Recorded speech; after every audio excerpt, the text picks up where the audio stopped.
Hi friends, welcome to our channel. Brahmamudi serial next ఎపిసోడ్లో ఏం జరగబోతోందో ఈ వీడియోలో చూసి తెలుసుకుందాం. కావ్యని మళ్ళీ మన కంపెనీ డిజైనర్గా అపాయింట్ చేయని అన్న సీతారామయ్య. అసలేం జరిగింది అని తెలుసుకోవడానికి ఈ వీడియోని స్కిప్ చేయకుండా ఎండ్ వరకు చూసేయండి. రుద్రాని అపర్ణ కావ్యతో మాట్లాడడానికి గుడికి వెళ్ళిన సంగతి రాజ్కి చెప్పేస్తుంది. అప్పుడు రాజ్, మమ్మీ నువ్వు ఇలాంటి పనులు చేస్తే అది నాకే అవమానం, ఇంకొకసారి ఇలాగ చేయకు, నాకు అస్సలు నచ్చదు అని అక్కడ నుంచి కోపంగా తన గదిలోకి వెళ్ళిపోతాడు. అప్పుడు ఇందిరాదేవి, చాలా ఈ పూటకి అన్నం సరిపోతుందా లేకపోతే ఇంకా ఏమన్నా కావాలా అని అంటుంది. అప్పుడు రుద్రాని, ఈ ఇంటికి ద్రోహం చేసే వాళ్ళని మీరు క్షమిస్తారేమో కానీ నేను అస్సలు క్షమించను అని అంటుంది. అప్పుడు అపర్ణ, ఎందుకంటే నువ్వే కదా ద్రోహం చేసేది అని అంటుంది. అప్పుడు రుద్రాని, వదినా అని అంటుంది. అప్పుడు అపర్ణ, నేనేమన్నా తప్పుగా మాట్లాడానా అని అంటుంది. సరే, నేను కావ్యతో మాట్లాడడానికి గుడికి వెళ్ళిన సంగతి నువ్వు రాజ్కి చెప్పేశావు కదా, మరి ఆ టైంలో నీ కొడుకు అక్కడ ఏం చేస్తున్నాడో కనుక్కో అని అంటుంది. అప్పుడు రుద్రాని, ఏం చేస్తున్నాడు అని అంటుంది. అప్పుడు అపర్ణ, అదిగో నీ కొడుకు వస్తున్నాడు కదా, వాడినే అడుగు అని అంటుంది. అప్పుడే రాహుల్ లోపలికి వస్తాడు. అప్పుడు అపర్ణ, నీ కొడుకు వచ్చాడుగా, అడుగు ఆ టైంలో రాహుల్ గుడి దగ్గర ఏం చేస్తున్నాడు అని అంటుంది. అప్పుడు రుద్రాని, రే రాహుల్, నువ్వు గుడికి ఎందుకు వెళ్ళావురా అని అంటుంది. అప్పుడు అపర్ణ, అలా అడిగితే ఎవరైనా చెప్తారా అని అంటుంది. అప్పుడు రుద్రాని, అయితే నేను కనుక్కుంటానులే వదినా, రే రాహుల్ నువ్వు పదరా అని అంటుంది. అప్పుడు స్వప్న, ఆగత్తా నువ్వు, రాహుల్ నువ్వు గుడిలో ఏం చేస్తున్నావు, ఆంటీ ఏం జరిగిందో నాకు చెప్పండి అని అంటుంది. అప్పుడు రుద్రాని, ఏం అవసరం లేదు స్వప్న, నేను వాడితో మాట్లాడి కనుక్కుంటానులే అని అంటుంది. అప్పుడు అపర్ణ, ఏ రుద్రాని, మా గుట్టంతా నా కొడుక్కి చెప్పేశావు, నీ కొడుక్కి గుట్టు బయటపడుతుందని భయపడుతున్నావా అని అంటుంది. అప్పుడు రుద్రాని, నేనెందుకు అలా చేస్తాను అని అంటుంది. నా కొడుకు ఎలాంటి తప్పు చేయడు అని అంటుంది. అప్పుడు రాహుల్ కంగారు పడుతూ ఉంటాడు. అప్పుడు స్వప్న, ఆంటీ రాహుల్ అక్కడ ఏం చేస్తున్నాడో నాకు చెప్పండి, నేనే తేల్చుకుంటాను అని అంటుంది. అప్పుడు అపర్ణ, రాహుల్ అక్కడ ఒక అమ్మాయిని తీసుకొని వచ్చి చక్కగా షికారులు కొడుతున్నాడు అని అంటుంది. ఏం రుద్రాని, మరి నీ కొడుకు చేసిన పని ఏంటి, ఇంట్లో ఇంత అందమైన భార్యని పెట్టుకొని బయట ఇంకొక అమ్మాయితో తిరుగుతున్నాడేంటి అని అంటుంది. అప్పుడు రుద్రాని ఏం మాట్లాడకుండా మౌనంగా ఉంటుంది. అప్పుడు ఇందిరాదేవి, ఏం రుద్రాని, అపర్ణ అడిగిన దానికి సమాధానం చెప్పవేంటి, ఇప్పుడు నోరు పడిపోయిందా అని అంటుంది.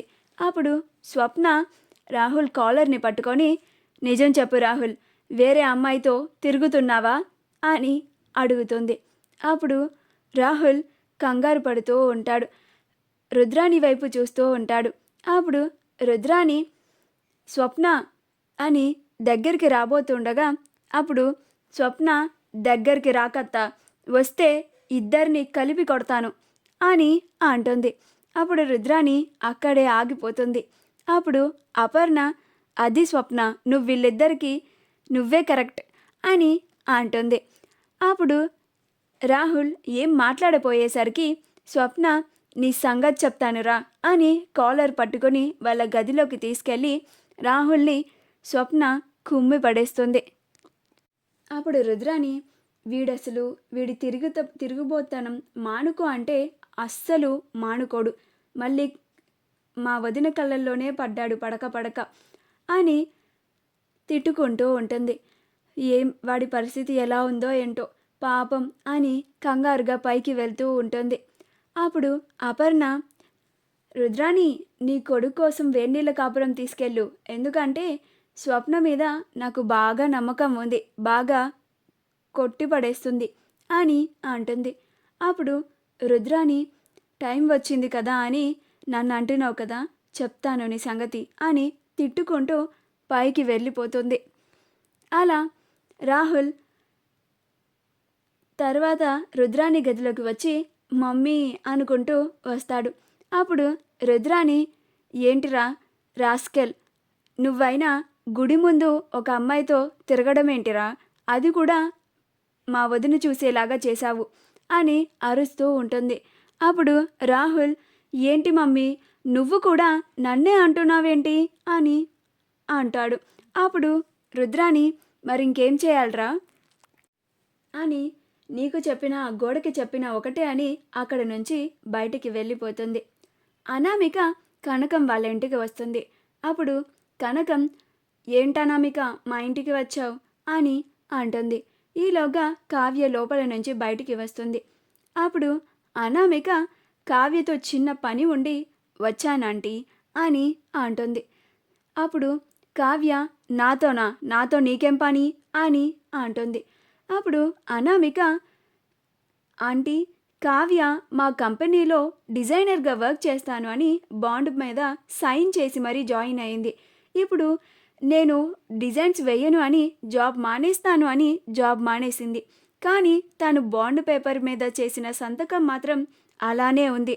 తను బాండ్ ప్రకారం వచ్చి మా కంపెనీలో వర్క్ చేయాలి, లేకపోతే దానికి తగినట్టుగా చట్టాలు కోర్టులు కూడా ఉన్నాయి అని వార్నింగ్ ఇస్తుంది. అప్పుడు కావ్య ఆశ్చర్యపోయి, నేను బాండ్ పైన ఎప్పుడు సంతకం చేయలేదే అని అంటుంది. అప్పుడు అనామిక, అని నువ్వనుకుంటున్నావు కావ్య, నువ్వు బాండ్ పైన సైన్ చేశావు, మేము ఆ జాగ్రత్త ముందే పడ్డాము అని అంటుంది. ఆ మాటకి కావ్య ఆశ్చర్యపోతుంది. అప్పుడు అనామిక, సరే కావ్య, నేను వచ్చిన పని పూర్తయింది, ఇక నేను వెళ్ళొస్తాను అని అక్కడి నుంచి వచ్చేస్తుంది. సీతారామయ్య ఒక్కడే బయట కూర్చొని ఆలోచిస్తూ ఉంటాడు. రాజ్ అప్పుడే బయటికి వచ్చి, ఏంటి తాతయ్య ఒక్కడివే ఇక్కడ కూర్చొని ఆలోచిస్తున్నావు అని అంటాడు. అప్పుడు సీతారామయ్య, నీ జీవితం గురించి, మన కంపెనీ గురించి రాజ్ అని అంటాడు. అప్పుడు రాజ్, ఆ రెండు దెబ్బతినడానికి కారణం ఒక వ్యక్తే కదా తాతయ్య అని అంటాడు. అప్పుడు సీతారామయ్య, నీ కాపురం ఇలా అవ్వడానికి కారణం మాత్రం నువ్వే రాజ్. ఇక మన కంపెనీ సంగతికి వస్తే, మన కంపెనీకి అవార్డు రాకపోవడానికి కారణం ఆ కావ్య కాదు, ఆ కావ్య లాంటి డిజైనర్ మన కంపెనీలో లేకపోవడం వల్ల. నువ్వు వెంటనే కావ్యని మన కంపెనీలో డిజైనర్గా రీఅపాయింట్ చేయి అని అంటాడు. అప్పుడు రాజ్ ఆశ్చర్యపోతాడు.